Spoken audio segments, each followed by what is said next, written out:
Hello student, welcome back to my YouTube channel pH math. তো আশা করি সবাই ভালো আছো। আজকে আমরা শুরু করব নেবারহুড। তো দেখো, let c belongs to R, a subset x subset R is said to be N NBD of c if there exists an open interval a comma b such that c belongs to a comma b subset x। তো তোমরা এই ডেফিনেশনটা কিছু বুঝতে পারলে না, কিন্তু দেখো তোমাদের আমি আস্তে আস্তে প্রত্যেকটা জিনিস বুঝিয়ে দিচ্ছি। দেখো, প্রথমে এই যে দেয়ার এক্সিস্ট, এই যে দেয়ার এক্সিস্টকে আমরা শর্ট ফর্মে লিখতে পারি এটা এটা লিখে দেওয়া আর তোমার দেয়ার এক্সিস্ট লিখে দেওয়া দুটোই সমান। তো চলো, এইবার আমি এই জায়গাতে আমি ওই সিম্বলটা ইউজ করছি, সেটা হচ্ছে কি এইটা। তাহলে এটা হচ্ছে আমাদের দেয়ার এক্সিস্ট। একটা দেখো, অত বড় কথা আমরা এইটুকু জায়গার মাধ্যমে লিখে দিলাম। এবার প্রথমে একটা সাবসেট, তো আমরা সাবসেট নিয়ে নিলাম। তাহলে এক্স সাবসেট আর, তাহলে আমি এক্সটাকে ধরে নিচ্ছি যে এক্স সমান হচ্ছে তোমার 2,4 2,4। এটা আমি এক্স ধরে নিলাম। এবার আরেকটা আমাকে পয়েন্ট ধরতে হবে, সি একটা পয়েন্ট ধরতে হবে। তো সি যে পয়েন্ট সেটাকে আমি 3 ধরছি, সি পয়েন্টটাকে 3। তোমার মেন কথা কি বলছে, যে তাহলে এই 3 কে ঘিরে দেখো, c of c if there exist an open interval. তাহলে এই ওপেন ইন্টারভাল কাকে ঘিরে? এই পয়েন্টটাকে ঘিরে, এই সিটাকে ঘিরে, এই সিটাকে ঘিরে। মানে এই সি সমান এখানে 3 পয়েন্টটাকে ঘিরে একটা আমাকে ওপেন ইন্টারভাল দেখাতে হবে। তো চলো, আমি যদি নাম্বার লাইন ড্র করি, তাহলে এখানে 0, এখানে 1, এখানে 2, এখানে 3, এখানে 4। তাহলে দেখো, এটা হচ্ছে আমাদের ওপেন ইন্টারভাল। তাহলে 2,4 এটা হচ্ছে আমাদের ওপেন ইন্টারভাল। এইবার তাহলে আমাকে কাকে ঘিরে একটা ওপেন ইন্টারভাল দেখাতে হবে? 3 কে ঘিরে। আচ্ছা, 3 কে ঘিরে আমরা একটা ওপেন ইন্টারভাল পাবো না? পাবো না। আচ্ছা, 3 কে ঘিরে আমরা ওপেন ইন্টারভাল পেয়ে যাব কি কি? যে 2.5, 2.5, আর এখানে পেয়ে যাব আমরা 3.5। আচ্ছা, তাহলে এটা হয়ে গেল কি 2.5, এটা হয়ে গেল আমাদের 3.5। তাহলে দেখো, এই 3 কে ঘিরে কিন্তু আমি একটা ওপেন ইন্টারভাল পেয়ে গেছি। এবার ওপেন ইন্টারভাল তো পেয়ে গেছি, এটা হচ্ছে ওপেন ইন্টারভাল। এবার দ্বিতীয় দেখো কন্ডিশন, সিটাকে বিলংস করতে হবে, মানে সিটাকে এর মধ্যে থাকতে হবে। আচ্ছা, 2.5 আর 3.5 এর মাঝে 3 আছে না নেই? অবশ্যই আছে। এর মাঝে, এর মধ্যে আমার কোটি কোটি নাম্বার আছে। তাহলে এর মাঝে তোমার 3 আছে না নেই? দেখো, 2.5 আর 3.5, তাহলে এর মাঝে 3ও আছে। তার মানে এই 3টা দেখো বিলংস করে যাচ্ছে, তাই না? আরেকটা কন্ডিশন দেখাতে হবে, সেটা সাবসেটও দেখাতে হবে আমাকে। তো যদি সাবসেট দেখায়, তো দেখো এখানে আমাদের কি ছিল, 2 আর 4। তোমরা বলো তো, যে 2.5, 3.5, এইটা তোমার 2 আর 4 এর মাঝে আসে না নেই? তাহলে 2 আর 4 এর মাঝেই তোমার 2.5 আর 3.5 আছে। তাহলে এটা সাবসেট হবে না হবে না? অবশ্যই এটা সাবসেট হবে। তাহলে এটা সাবসেট হবে, তাই না? তো দেখো, তাহলে আমরা প্রত্যেকটা কন্ডিশন কিন্তু পেয়ে গেছি। তাহলে দেখো, সি বিলংস টু, এখানে ইন্টারভাল হিসেবে আমরা এ কমা বি। এবার এটা আমাদের হয়ে গেল কি এ, আর এই 3.5, 2.5 এ আর 3.5 বি, তাহলে এ কমা বি। সাবসেট আমাদের এটা কি? এটা হচ্ছে আমাদের এক্স। দেখো, এক্স আমরা এটা ধরেছি, তাহলে এটা এক্স, তাহলে এক্স। তাহলে দেখো, এক্সটা নেবারহুড কার? এই সি এর। সিটা নেবারহুড না, এক্সটা নেবারহুড হচ্ছে সি এর। তাই হোক, তোমরা এটা বুঝতে পেরেছো। দেখে ভয় পেলে হবে না, কারণ আগেকার ডেফিনেশনটাই কে একটু মডিফাই করেছে। তো চলো দেখি। তাহলে A set X subset or equal to is said to be a neighborhood of point c belongs to R if there exists delta greater than 0 such that c minus delta comma c plus delta। আগে x সমান নিয়েছিলাম 2,4 আর c সমান নিয়েছিলাম কত, 3। তাহলে এই পয়েন্টটা নিয়েছিলাম। দেখো, যখন আমরা তোমার এই c কে ঘিরে একটা ওপেন ইন্টারভাল নিই, তাহলে এখানে কত, 0, 1, 2, 3, 4। তাহলে আমাদের এক্স আমাদের কোনটা ছিল, 2 আর 4। আচ্ছা, এদিকে তোমার কন্টিনিউ চলবে, এইদিকেও তোমার কন্টিনিউ চলবে। তো এখানে দেখো, আমরা 3 কে ঘিরে একটা ওপেন ইন্টারভাল নিয়েছিলাম। ওপেন ইন্টারভালটা কত নিয়েছিলাম, 2.5, আর নিয়েছিলাম 3.5 বা 3.6 সম্ভবত নিয়েছিলাম। তো দেখো, এটা আমরা কি করলাম, আমরা কিছুটা এই সাইডে এসছি আর কিছুটা এই সাইডে গিয়েছি।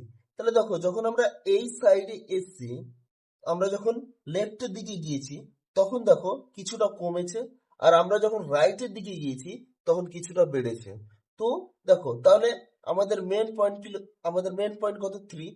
তাহলে 3 থেকে অ্যাকচুয়ালি এখানে হয়েছে কি দেখো, তাহলে 3 থেকে 0.5 বের করেছি, 3 প্লাস 0.5 করেছি। দেখো তোমরা একটু খেয়াল করো। তো এইখানে দেখো 3 কি আমাদের পয়েন্ট, 3 হচ্ছে আমাদের মেন পয়েন্ট, তো সেটা কি সি। আচ্ছা এইটা, আর এইটা হচ্ছে আমাদের ডেল। এটাকে অন্য অন্য বইয়ে তোমাদের এপসাইলন দিয়েও লিখবে।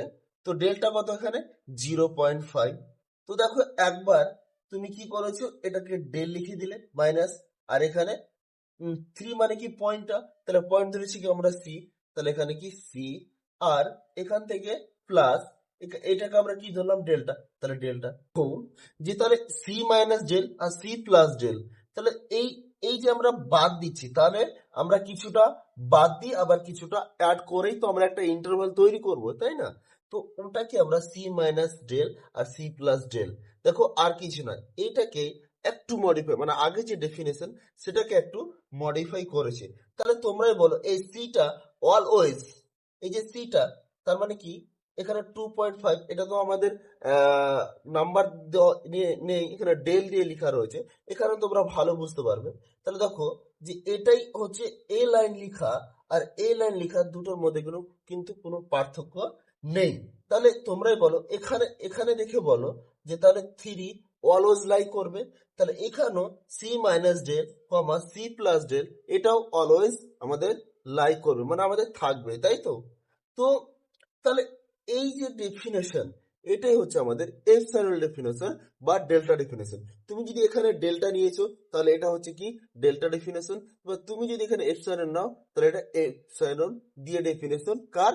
নেভারহুডের। তো আই হোপ তোমরা এই ডেফিনেশনটা বুঝতে পেরেছো। এখানে তোমরা সাবসেট এক্স, আচ্ছা তাহলে সিটা তো অলওয়েজ থাকবে, এখানে তো তোমরা বুঝতে পারছো সিটা তাহলে আমাদের অলওয়েজ থাকবে, তাহলে এটা তাহলে হয়ে গেল।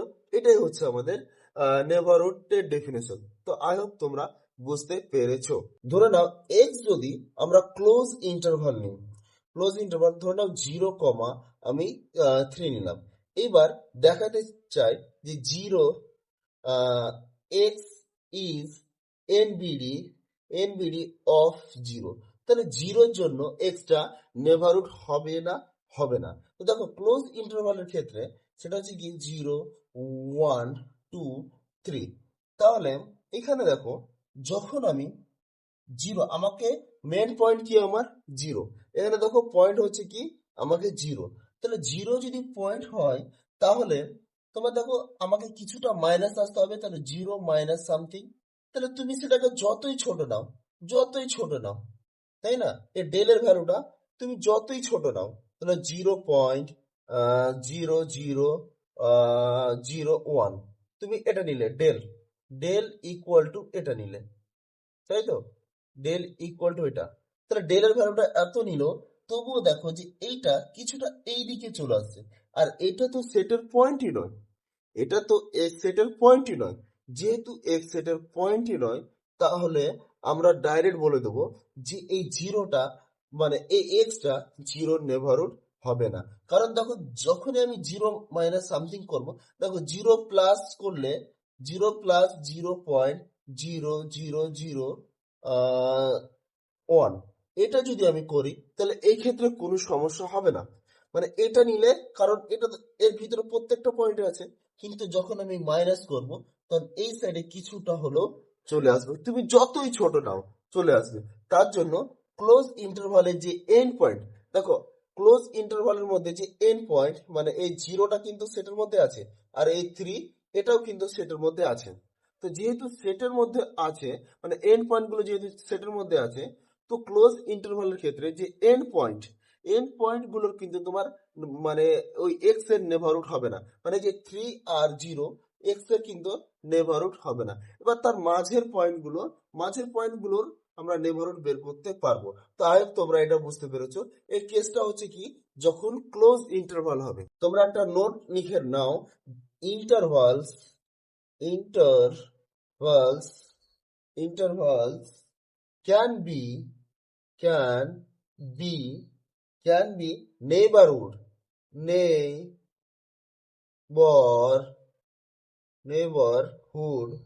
neighborhood of every point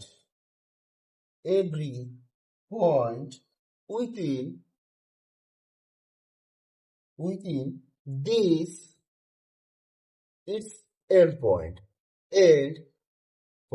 এর মানে কি? এর মানে হচ্ছে তোমার যে একটা ইন্টারভাল, এই যে একটা 2,3 বা তুমি ক্লোজ ইন্টারভাল নাও 3,5, এই যে ইন্টারভাল আছে, এই ইন্টারভালে তোমার এন্ড পয়েন্ট গুলো ছাড়া, ঠিক আছে, ওপেন ইন্টারভালের ক্ষেত্রে তো এন্ড পয়েন্ট থাকে না, তো সেটা তো বাদই দাও। মানে 2 আর 3 এটা ওপেন ইন্টারভালে তো থাকে না, তো এটা বাদই দাও। তাহলে এখানে 3 আর 5 এটা দুটো থাকে।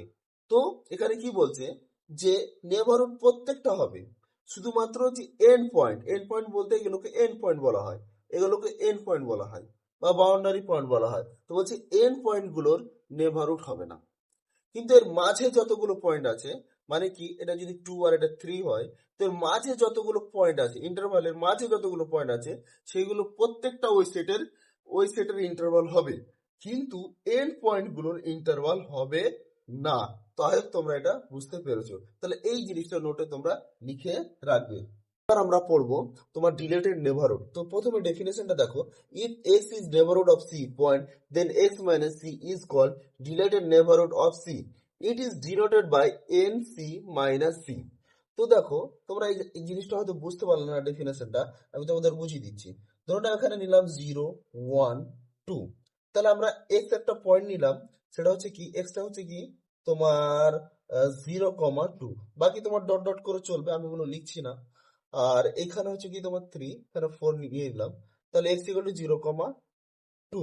এবার সি আমি পয়েন্ট নিলাম 1, তাহলে 1 কে ঘিরে আমি একটা ওপেন ইন্টারভাল নেবো, সেটা কি 0,5 নিলাম, আর একটা নিলাম 1.5, তাহলে 0,5, তাই তো, এটা নিলাম। তো দেখো এর মধ্যে তাহলে 1 বিলংস করবে, 1টা থাকবে। 0.5 আর 1.5 এর মাঝে কি আমাদের 1 আছে। তো বলছি এই 1টাকে শুধু রাখতে হবে না, এই যে 1 আছে, এই 1টাকে আমি আলাদা করে বাইরে বের করে দেবো। আর এটাই হচ্ছে আমাদের ডিলেটেড নেইবারহুড। তো আশা করি বুঝতে পেরেছো। এবার যদি এপসাইলন রুল দিয়ে থাকে, তাহলে আমি ওর ডেফিনেশনটা লিখছি না পুরোটা, শুধু আমি নোটেশনটা তোমাদের দেখিয়ে দিচ্ছি। যদি থাকে তাহলে N c comma del minus C, বাস হয়ে গেল। তাহলে এটা হচ্ছে তোমার ডেল দিয়ে একে ডিনোট করা হয়, আর এটা তোমার শুধুমাত্র পয়েন্টটা দিয়ে ডিনোট করা হয়।